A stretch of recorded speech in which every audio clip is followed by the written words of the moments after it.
Dark Souls. Don't know about you, but this game definitely changed my attitude towards other games. So I've decided to share my story about how I met Dark Souls and why I love this game so much that instead of writing my term paper, I'm sitting here and doing this. So I hope you enjoyed. Year 2013. Our PE class just ended. A friend of mine tells me about new game that came out on PC. He saw it on YouTube and says that the game is sick. It's a dark fantasy RPG, it has cool bosses designs and it's fucking brutal. But my first impression was cool, and we just went to our English classes or whatever it was. But after some time, I've decided to give it a shot. My friend finally installs the game on my PC. He shows me everything, tells me what to do, where to go, kills for me first two bosses. Seems like an easy way to get into the game, but I dropped it as soon as he went home. But don't tell him, because I didn't feel invested in the game.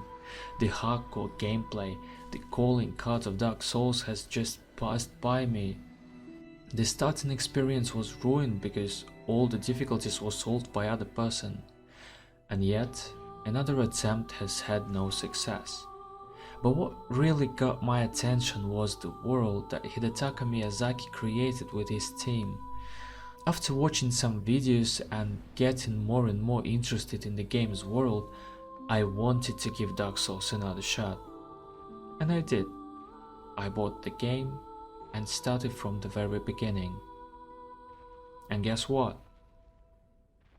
I loved it.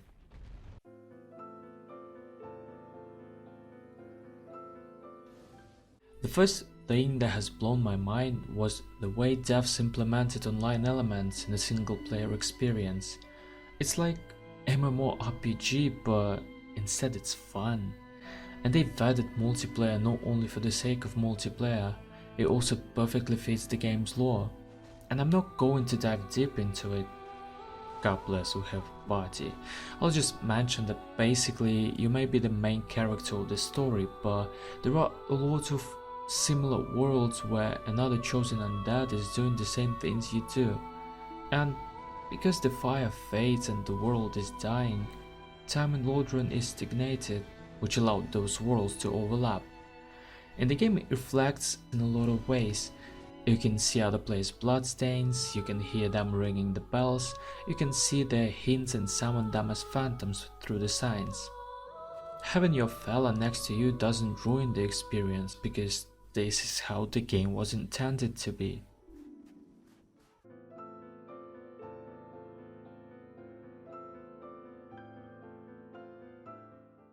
My first Jolly Cooperation experience was at the times when Game for Windows Live was a thing.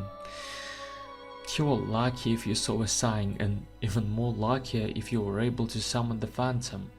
The connection was so bad that you actually believed that the guy came from another world. And believe me, there is nothing more satisfying than the moment you meet another player after hours of being alone. The only way to communicate is through gestures. You've never met this guy before and will never meet again, but if you do, it will feel like you've met a good old friend. Romantic in a way. And talking about co-op, I can't help but mention a well-known statement that Dark Souls is hard as hell. In my opinion, it's partly true, because you can summon phantoms to help you if you don't want to accept your inner challenge to beat the boss by yourself. Of course they can't help you to handle the gravity, but still.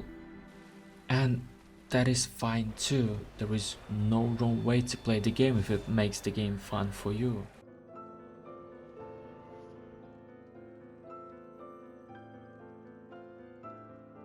I can say that with PvP I have love-hate relationships.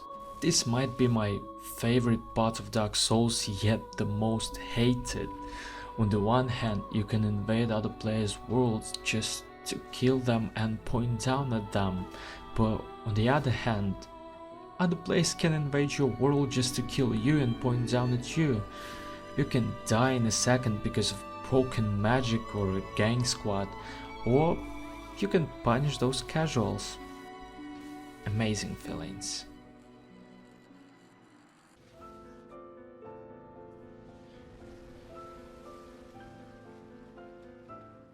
The concept of death in other games really differs from Dark Souls' attitude towards it, and in any other game after you die, the game says to you, hey, it shouldn't be like that, let's reload your save so you can try again, and don't worry, that's fine. I get that there is no other options when your character is not chosen and dead, but I really like that Dark Souls developers went even further.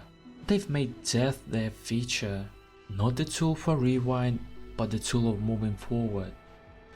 Making death a part of your daily routine not only matches the story, but also doesn't slow your pace. You have a feeling that you're in a learning journey where even death is not the end.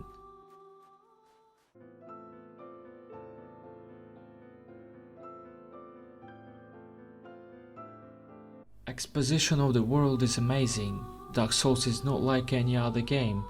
Dark Souls doesn't give a fuck whether you found or not a secret boss or location.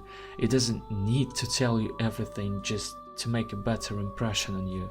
And it not only encourages you to explore the world, level design of which is brilliant by the way, but also have created a really strong community among players. Hundreds of theories and memes appear just because the game doesn't have all the answers.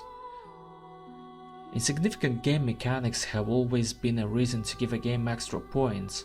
I've already mentioned some of them, like bell ringing or seeing players' characters as ghosts, and their goal is not only to create a feeling of overlapping worlds, but it also has a teaching purpose. You see the way the player died and you know you should be careful here. One of my favorite mechanics is the idea of cutting bosses' tails off to get a unique weapon. I think it's a really cool idea that sadly wasn't used in other games of the series.